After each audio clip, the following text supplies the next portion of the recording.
US President Donald Trump is expected to meet his Russian counterpart Vladimir Putin in Alaska on Friday in an attempt to end the war in Ukraine, which was started by Russia more than 3 years ago.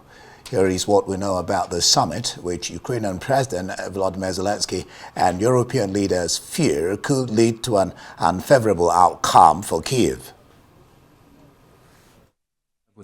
Well, if I didn't align myself with both of them, you'd never have a deal.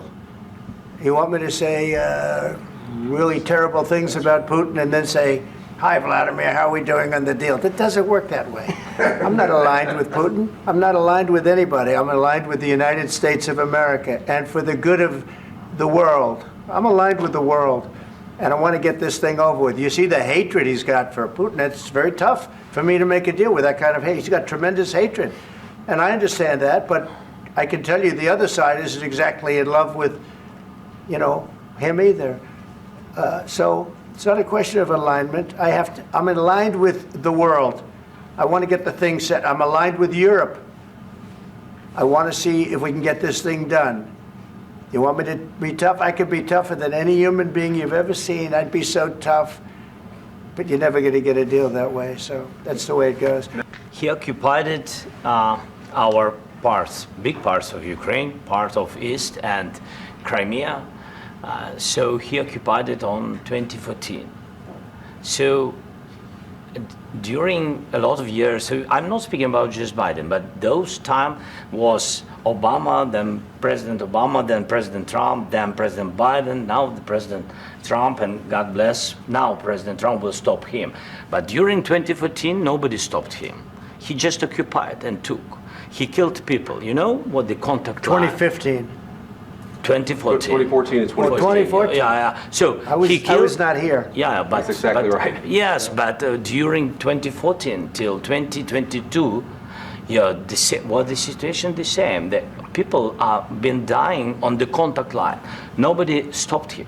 You know that we had conversations with him, a lot of conversation, my bilateral conversation, and we signed with him, me, like a new president. In 2019, I signed with him the deal. I signed with him, Macron and Merkel, we signed ceasefire. Ceasefire. All of them told me that he will never go.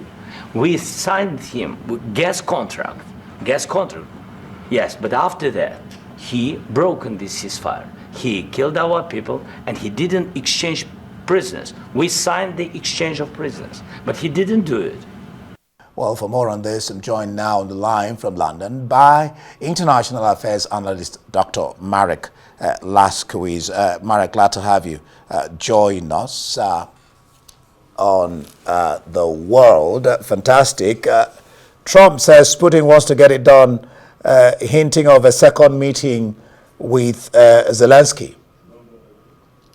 Yes, well, there will be a meeting, assuming tomorrow's meeting goes well.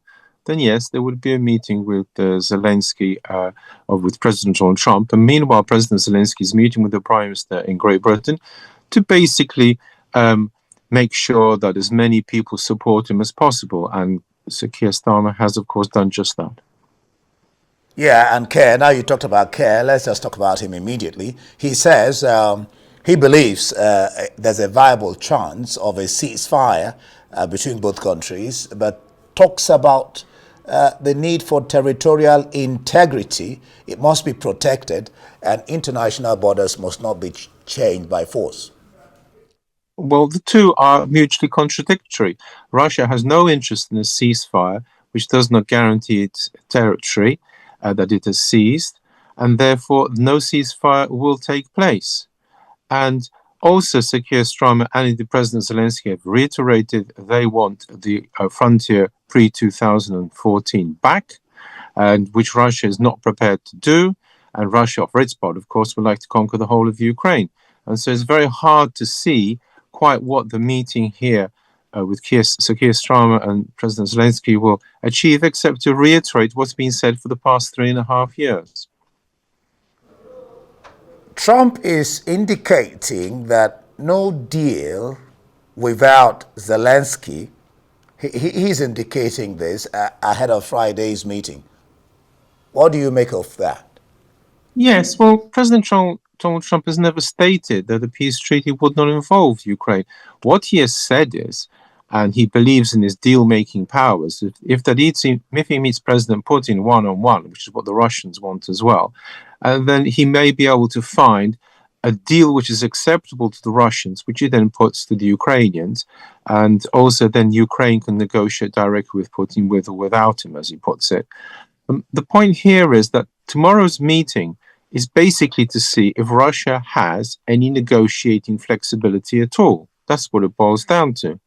And so all this talk about Ukraine being sold, no one can state, except for Ukraine, whether a peace treaty goes ahead. All that can be done is there can be made an agreement between Russia and America. That's true, but no peace treaty, certainly no ceasefire without President Zelensky. And what we're going to see is whether this is possible or not.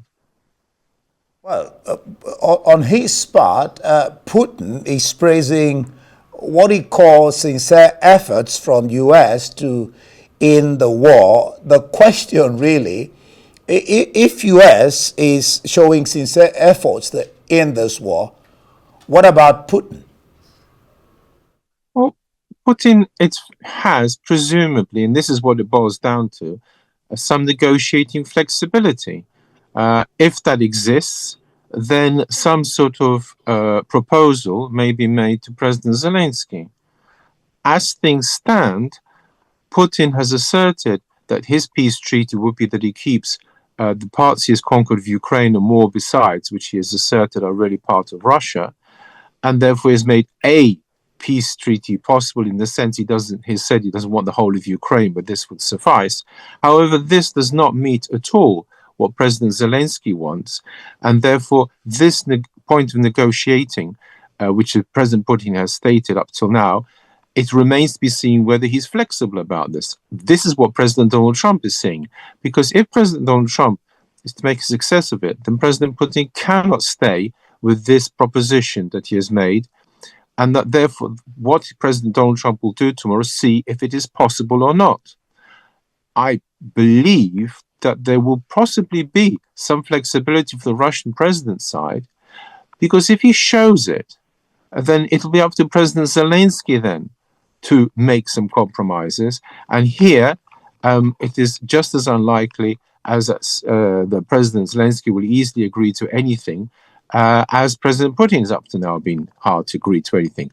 But President Donald Trump has leverage, huge leverage over Russia in the secondary sanctions. It would appear that President Putin is worried about these, and that therefore I think President Putin will offer some sort of possibility of a negotiated deal.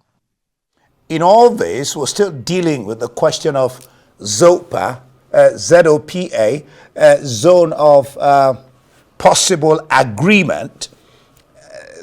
That becomes a real sticking point if that zone is not defined either by the two countries or by Trump. Well, anyway, technically speaking, ZOPA needn't be defined at present. What President Donald Trump is doing is seeing what the possible ZOPA is from Russia, and that's the point of the deal. And equally, President Putin is seeing what minimal ZOPA he could offer President Donald Trump, assuming he's prepared to offer anything at all. But the indications are clearly, if he wants to meet Donald Trump, that he has something to offer. And therefore, that will be one ZOPA. But it must be stressed that President Zelensky, that's very, very far from what President Zelensky wants in stating. And as things stand, even President Trump has just said recently, he doesn't think a ceasefire is going to go ahead now. I personally believe no ceasefire is possible until a peace treaty is signed, because Russia knows the moment it agrees to a ceasefire, Western forces will pour into Ukraine, and is just not prepared to do that. And therefore, what we're seeing is, in effect, a sort of preliminary meeting. But if these two have put so much effort into making a meeting, I honestly doubt President Putin is going to come and offer nothing to Trump, and vice versa. Both of them must present the meeting as a success in some way, ideally, for themselves. Now, the European leaders are praising Trump for agreeing to allow U.S. military support for a force that they are mustering to police any future peace peace agreement reached concerning this war? I mean, they're already thinking ahead. What's your sense of it? In my opinion, President Donald Trump is not going to join any peacekeeping force in the Ukrainian border. It is a logistics nightmare for America. It is quite pointless that the Europeans are there. He can't actually put any sort of real force. And what's more, and here comes the really nasty point of this, this is precisely what Russia fears, Western forces on its frontier. That's why the war is being fought in some way. So Ukraine is, in inverted commas, neutralized, does not become part of NATO, and has no Western forces on its frontier. The Russians live in eternal fear of an invasion, and in its time, Poland, France, Germany have all invaded. And therefore, it does not want to risk another one. So this European force, especially after, if there were a temporary ceasefire, is precisely what's blocking the possibility of a ceasefire, and quite possibly may block the peace treaty. This is what Russia does not want. International Affairs analyst Dr. Marek Laskiewicz, thank you for letting me pick your brain there.